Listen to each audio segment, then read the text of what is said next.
You said Spurs and Liverpool were on top. They were jostling for the top position in December. Well, Yes. Liverpool finished third by the scruff of their neck because they went on a unbeaten run for about a few weeks, and that Yeah, happened. post March, last 10 games, I think. 8 to 10 games. Yeah.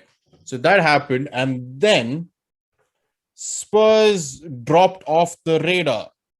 So what do you think happened over there? Where do you think these guys went wrong? Like with Liverpool. So let's do this. Two teams, it's a given. If you're on top of the league in December, you're going to be winning the league. Liverpool have the whole thing of they've been on top in December and they haven't won it. It's happened before. It's actually, I think, this is the fourth time.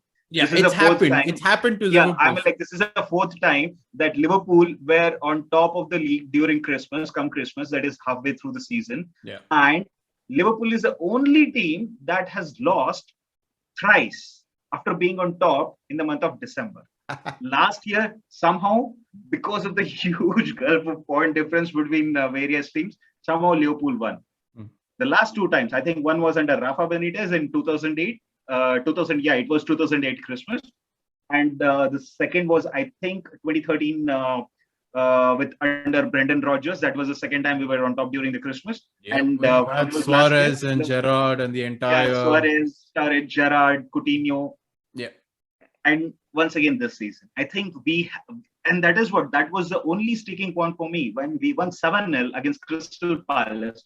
We were on top of the league, and I was like wondering, okay, dude, what is going to happen? You know that finishing on top in the Christmas, that is something bad. But then again, we have just won only one Premier League, and I don't think I should read too much into that. I think it was mainly because the owners, they did not invest in the team properly. They should have actually strengthened. They should have strengthened once actually Lovren left the team itself. They knew what kind of a injury record Matip had, and they had only two starting defenders with them. And season also, there was no break in between. Yeah, they should have reinforced the team. They threw away two of these youngsters' name who had just come up from the academy. Okay, in preseason, yeah, it is a time when you give chances to youngsters. That is how the system is. That is what the tradition is, and that should always be how and what preseason should be about.